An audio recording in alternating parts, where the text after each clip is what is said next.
dawn in a European capital. A missile hits a block of flats. The blasts destroyed apartments across 3 floors. Firefighters rescued the injured. So far, miraculously, there are no reports of any deaths. We managed to escape. We were in the kitchen. We were lucky. It was a direct hit into the living room. My wife and elder child have their legs broken open. The younger was taken somewhere by the rescuers. I am looking for him now. Today, Ukraine's president posted this from the streets of the capital. There is a lot of fake information on the internet now, saying that I am calling for our army to lay down its arms, and that an evacuation is underway. Well, I'm here. We will not lay down any weapons. We will defend our state, because our weapon is our truth. And still the missiles come. Here, a residential building in the centre of Kyiv. It's not clear if there were any casualties. President Putin hoping that attacking Ukraine will encourage Ukrainians to overthrow their own government. I appeal to the servicemen of the armed forces of Ukraine. Do not let neo-Nazis and Ukrainian ultra-nationalists use your children, wives and the elderly as human shields. Take power into your own hands. This country is under attack from 3 points of the compass. The Russians aren't advancing as fast as many thought they would, but the Ukrainian military remains outnumbered. In the central Ukrainian city of Dnipro, many have started to consider what until recently seemed unthinkable. I don't want to lose my country. I love it so much, you can't even imagine that. It is quite shocking for me, and right now I'm thinking about taking weapon to my hands, at least to defend my local districts. Others have not stayed to find out. Tens of thousands here crossing into Poland in the west, and on Ukraine's southern border into Romania too. Kyiv's civilians now direct targets in their own homes. Ukrainian forces are stalling the Russian advance. The fear must be that in an effort to break their resistance, President Putin may order a yet more brutal assault. Angus Crawford, BBC News.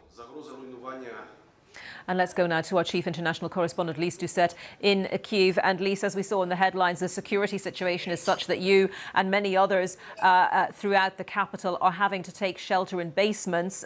What's the latest you're hearing about the situation above ground? Yes, the air raid sirens are sounding at regular intervals now, with a stern warning that civilians, residents of the city should take shelter. It's not an idle warning. There are reports now of fighting on the edges of the city. The main highway running east-west was a war zone last night as Russian forces have tried to advance. There's been missile attacks in the early hours of the morning against the southwest of the city, rather. We've been reporting about this residential complex, this long tower block, which was hit despite President Putin's promise that civilians would not be targeted, just military infrastructure.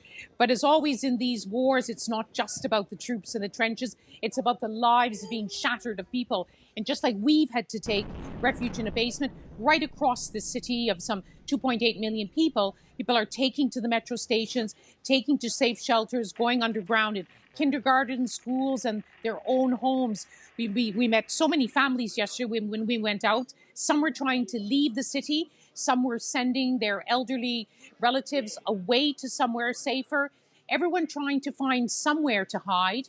But in the midst of this, too, there is defiance of so many Ukrainians signing up to fight. There's an office very close to this basement where people have been getting guns, signing up even at this hour to fight for their future, for their family's future, and indeed for the very existential future of their own country. And Lise, that was a tone struck also by President Zelensky, wasn't it, in his latest message a short while ago? He said we will overcome, and he seemed defiant, but he also seemed pragmatic, I guess, in that appeal for help, saying anyone who wants to come and fight to help us defend ourselves, we will arm you. And a recognition from him, I guess, in that statement of what a tough job they have on their hands to stave off the Russian forces. And these we call them asymmetric warfare, where one side seems hopelessly outnumbered, outgunned by the other.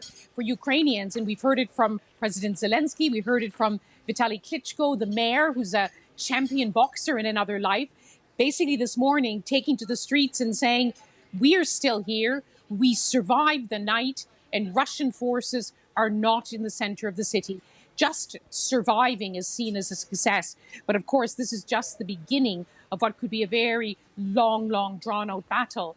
And President Zelensky, former comedian, as many people like to mention, but now he's a wartime president. And I know from being here for many weeks that hardly a day goes by, and sometimes twice a day, he addresses the Ukrainian people directly in one very emotional speech. Before the invasion began, in fact, hours before, he appealed directly to the Russian people. He switches from Ukrainian language to speak to his people, then switches to Russian to speak directly to the Russian people, urging them not to wage in war against their neighboring. There's so many deep personal historical connections between the Ukrainian people and the Russian people, not in that same way that President Putin has said that the country should not exist because it's an inexorable part of Russia itself.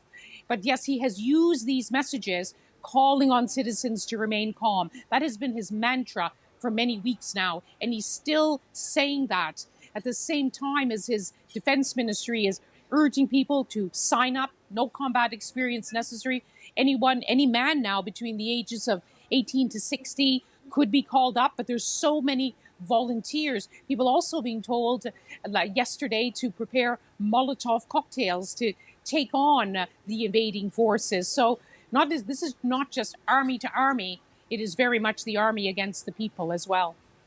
And it's interesting, just reflecting on what you're saying, Lise, about the juxtaposition, I guess, between what's happening on the ground and what's happening beyond Ukraine's borders, because clearly other countries are lending their support to Ukraine, whether it's citizens protesting on the ground, whether it's sanctions at governmental level, whether it's sporting bodies, business organizations condemning the invasion by Russia of Ukraine. But when it comes to what is happening on the ground, albeit other countries have sent in arms and so forth, the Ukrainians really are doing this themselves, aren't they? The fight is with them alone. It's quite an extraordinary moment of history. It's a moment where we are reminded hour after hour, day in, day out, it matters. It matters most of all to the people of this country now under attack. It matters to the neighboring countries, including those of the NATO alliance, who have now invoked Article 4, asking for more protection because now they too feel threatened. It matters in London, where, as you say, it's not just the soldiers and military leaders, it's diplomats, it's sportsmen, it's filmmakers, it's artists. It's really a profound realization is sinking in. Yes, this is about Ukraine, but it is about all of us. It is about territorial integrity. It's about sovereignty. It's about people being allowed to determine their own future. This is a war which is shooting right round the world, which is why you are now broadcasting. We're all broadcasting from capitals around the world because everyone wants to have a say. Everyone feels affected in some way. But when you get down to the actual conflict of the ground, it is the Ukrainian people and armed forces against the might of the Russian army and navy and air force. Lise, thank you very much. Lise Doucette, our chief international correspondent. Do stay safe, Lise. Well, our